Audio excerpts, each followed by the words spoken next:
29장. 야곱이 길을 떠나 동방 사람의 땅에 이르러 본즉 들에 우물이 있고 그 곁에 양 세 떼가 누워 있으니 이는 목자들이 그 우물에서 양 떼에게 물을 먹임이라. 큰 돌로 우물 아귀를 덮었다가 모든 떼가 모이면 그들이 우물 아귀에서 돌을 옮기고 그 양 떼에게 물을 먹이고는 우물 아귀 그 자리에 다시 그 돌을 덮더라. 야곱이 그들에게 이르되 내 형제여 어디서 왔느냐? 그들이 이르되 하란에서 왔노라. 야곱이 그들에게 이르되 너희가 나홀의 손자 라반을 아느냐? 그들이 이르되 아노라. 야곱이 그들에게 이르되 그가 평안하냐? 이르되 평안하니라. 그의 딸 라헬이 지금 양을 몰고 오느니라. 야곱이 이르되 해가 아직 높은즉 가축 모일 때가 아니니 양에게 물을 먹이고 가서 풀을 뜯게 하라. 그들이 이르되 우리가 그리하지 못하겠노라. 때가 다 모이고 목자들이 우물 아귀에서 돌을 옮겨야 우리가 양에게 물을 먹이느니라. 야곱이 그들과 말하는 동안에 라헬이 그의 아버지의 양과 함께 오니 그가 그의 양들을 치고 있었기 때문이더라. 야곱이 그의 외삼촌 라반의 딸 라헬과 그의 외삼촌의 양을 보고 나아가 우물 아귀에서 돌을 옮기고 외삼촌 라반의 양떼에게 물을 먹이고 그가 라헬에게 입맞추고 소리내어 울며 그에게 자기가 그의 아버지의 생질이요 리브가의 아들됨을 말하였더니 라헬이 달려가서 그 아버지에게 알림해 라반이 그의 생질 야곱의 소식을 듣고 달려와서 그를 영접하여 안고 입을 맞추며 자기 집으로 인도하여 드리니 야곱이 자기의 모든 일을 라반에게 말하매 라반이 이르되 너는 참으로 내 혈육이로다 하였더라. 야곱이 한 달을 그와 함께 거주하더니 라반이 야곱에게 이르되 내가 비록 내 생질이나 어찌 그저 내 일을 하겠느냐? 내 품삯을 어떻게 할지 내게 말하라. 라반에게 두 딸이 있으니 언니의 이름은 레아요 아우의 이름은 라헬이라. 레아는 시력이 약하고 라헬은 곱고 아리따우니 야곱이 라헬을 더 사랑함으로 대답하되 내가 외삼촌의 작은 딸 라헬을 위하여 외삼촌에게 7년을 섬기리이다. 라반이 이르되 그를 내게 주는 것이 타인에게 주는 것보다 나으니 나와 함께 있으라. 야곱이 라헬을 위하여 7년 동안 라반을 섬겼으나 그를 사랑하는 까닭에 7년을 며칠같이 여겼더라. 야곱이 라반에게 이르되 내 기한이 찼으니 내 아내를 내게 주소서. 내가 그에게 들어가겠나이다. 라반이 그곳 사람을 다 모아 잔치하고 저녁에 그의 딸 레아를 야곱에게로 데려가매 야곱이 그에게로 들어가니라. 라반이 또 그의 여종 실바를 그의 딸 레아에게 시녀로 주었더라. 야곱이 아침에 보니 레아라. 라반에게 이르되 외삼촌이 어찌하여 내게 이같이 행하셨나이까? 내가 라헬을 위하여 외삼촌을 섬기지 아니하였나이까? 외삼촌이 나를 속이심은 어찌 됨이니이까? 라반이 이르되 언니보다 아우를 먼저 주는 것은 우리 지방에서 하지 아니하는 바이라. 이를 위하여 7일을 채우라. 우리가 그도 내게 주리니 내가 또 나를 7년 동안 섬길지니라. 야곱이 그대로 하여 그 7일을 채우매 라반이 딸 라헬도 그에게 아내로 주고 라반이 또 그의 여종 빌하를 그의 딸 라헬에게 주어 시녀가 되게 하매 야곱이 또한 라헬에게로 들어갔고 그가 레아보다 라헬을 더 사랑하여 다시 7년 동안 라반을 섬겼더라.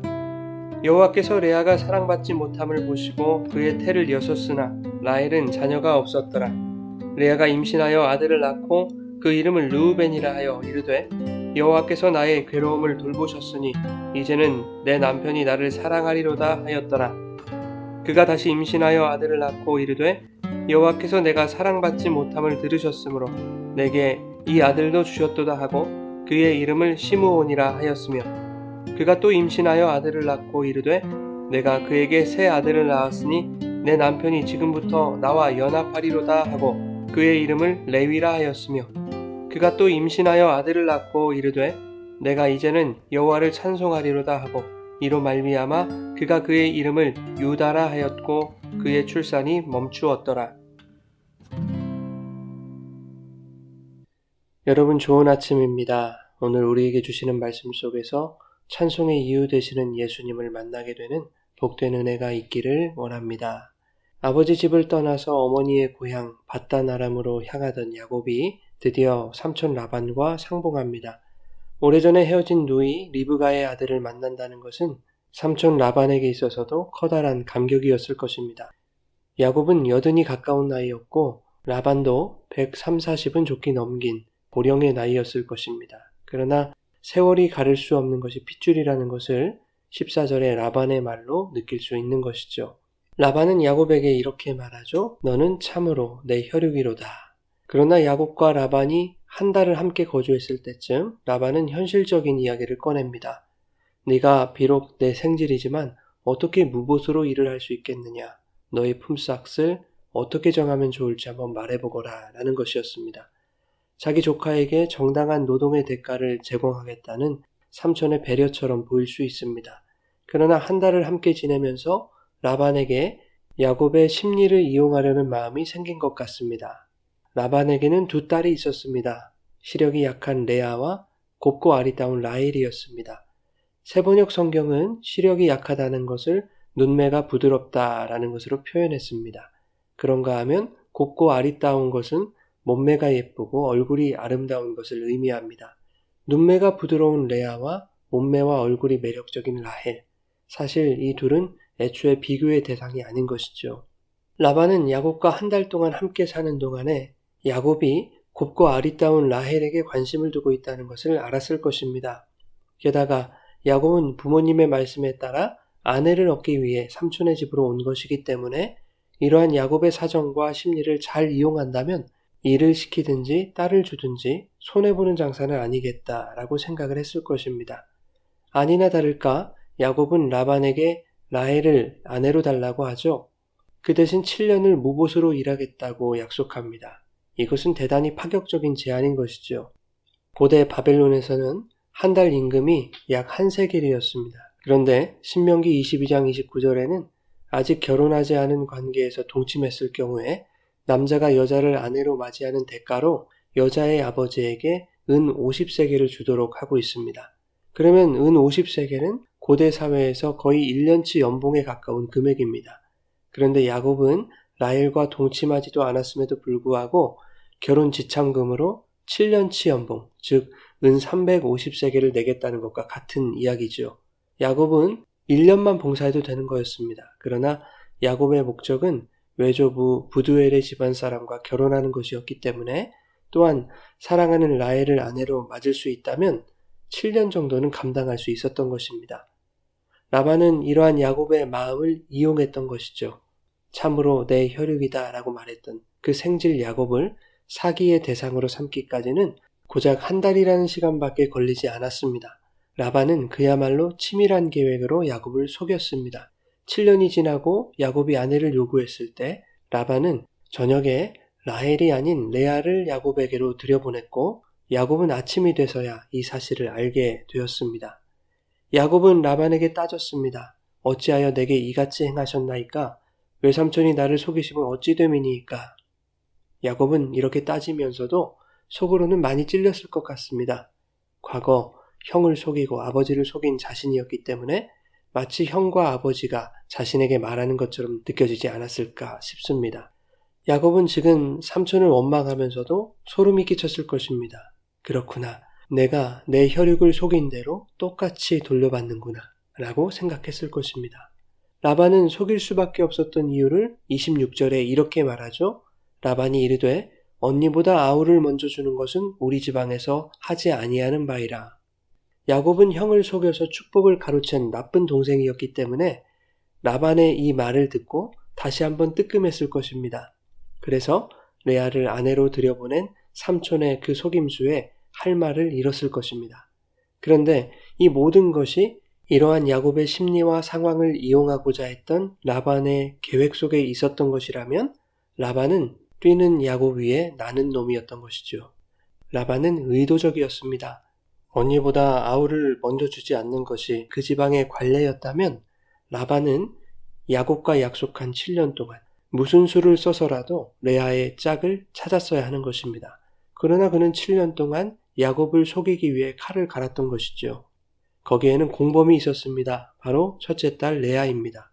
모든 것을 알고 있던 레아가 혼인날 그 밤에 야곱에게로 들어가 신부가 되는 영광을 얻겠다 하는 것은 마치 야곱이 형 에서를 속여서 장자의 축복을 얻어내려는 것과 같은 것이죠. 어쨌든 레아는 야곱의 아내가 되었습니다. 목적을 달성한 것이죠. 그러나 리브가와 야곱이 에서와 이삭을 속여서 목적을 이룬 대가가 가족끼리 원수지는 것이었다면 라반과 레아가 야곱을 속이는 것으로 나타나게 될 결과 또한 좋을 리 없는 것입니다. 그래서 30장에서는 그 결과가 자매끼리 시기하는 것으로 나타나는 것이죠. 야곱이 레아와의 혼인식 기간, 즉 7일을 채운 후에 라헬도 아내로 맞이했습니다. 다시 라헬을 아내로 맞이한 대가로 계획이 없던 7년이라는 시간을 라반을 위해 써야만 했습니다. 레아는 그녀의 목적대로 야곱의 아내가 되었다고는 하나 야곱은 그 레아를 볼 때마다 7년을 허비한 것에 대한 억울함과 속았다는 사실에 대한 그 울화가 치밀었을 것입니다.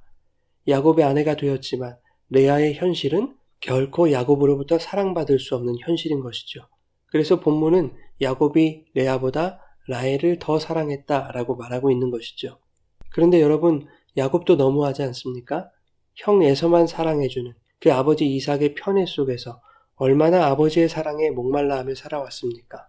그 아버지의 축복을 받아보겠다고 모두를 속였던 야곱이라면 레아의 모습과 그녀의 형편 속에서 충분히 지난날의 자기 자신을 발견할 수 있어야 하는 것이죠. 속임수로 자기 아내가 되었지만 곱고 아리따운 라헬에 대한 열등감으로 살아왔던 그 레아에게 야곱은 조금 더 긍휼한 마음을 가질 수 있었어야 합니다. 그러나 야곱은 한쪽을 더 사랑하는 잔인한 방식을 취하고 있죠. 아마도 그것은 자신을 속인 것에 대한 복수일 수도 있을 것 같습니다. 그러나 31절에 하나님은 레아가 사랑받지 못함을 보셨습니다.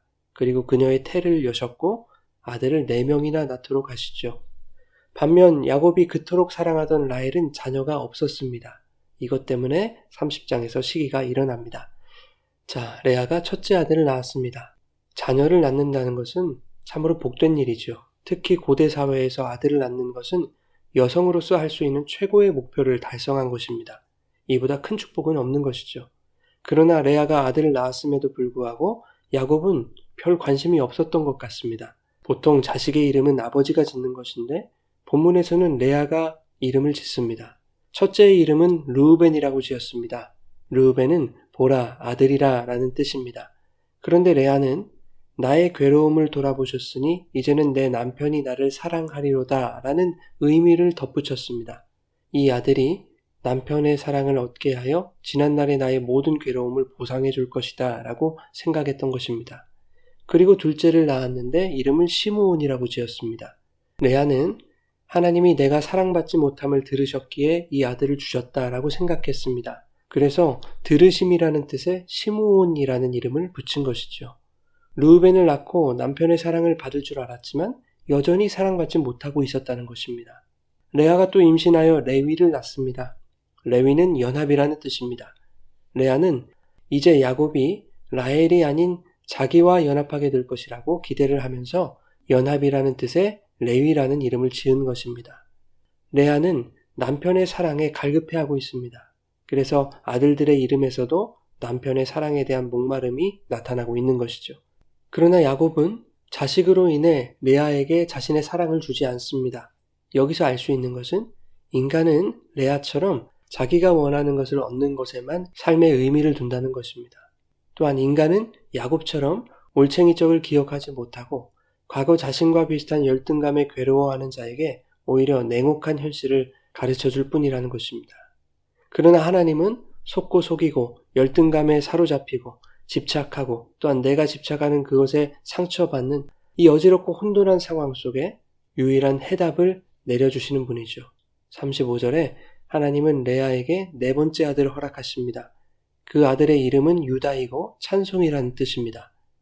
레아가 더 이상 야곱의 사랑에 목말라하지 않게 되었다라는 것이 이 유다라는 이름에 나타나고 있는 것이죠. 내가 이제는 여호와를 찬송하리로다 라고 고백합니다. 이 유다의 후손에서 약속의 자손 예수 그리스도가 탄생하는 것이죠. 사랑하는 여러분, 이 세상은 혈육간에도 내 이익을 위해 얼마든지 속일 수 있는 세상입니다. 상대가 뛰는 놈이라면 나는 그 위를 나는 놈이 되어야 하는 세상인 것이죠. 그렇게 해서 내가 목적하는 것, 내가 원하는 것을 쟁취하는 것이 그것이 결론이라고 생각합니다. 그러나 그것은 끝이 아니죠. 그렇게 쟁취한 것에서 만족을 얻을 수 없다는 현실의 참담함이 시작되는 것입니다. 그러나 성도에게는 모든 속임수와 불의함과 열등감과 육적인 목마름을 해결하시는 유다의 후손에서 나신 예수 그리스도를 허락해 주신 것입니다. 성도의 삶이 기쁘고 즐겁고 만족스러운 것은 어디에 있습니까? 우리의 속임수가 먹히고 내가 손해보지 않고 내가 원하는 대상으로부터 사랑을 받고 내가 목적하는 것을 얻어내는 것에 있는 것이 아니죠. 오히려 답답하고 억울하고 괴로운 우리의 현실 속에 오늘도 예수 그리스도께서 우리와 함께 하신다는 것, 그것이 기쁘고 즐거운 것이죠. 사랑하는 여러분, 오늘 우리의 삶 속에 이 예수를 낳으시기 바랍니다. 이 예수가 태어난 그 삶의 자리에서 내가 이제는 여호와를 찬송하리로다 라고 고백하는 그런 우리들의 삶이 되기를 예수님의 이름으로 축원합니다.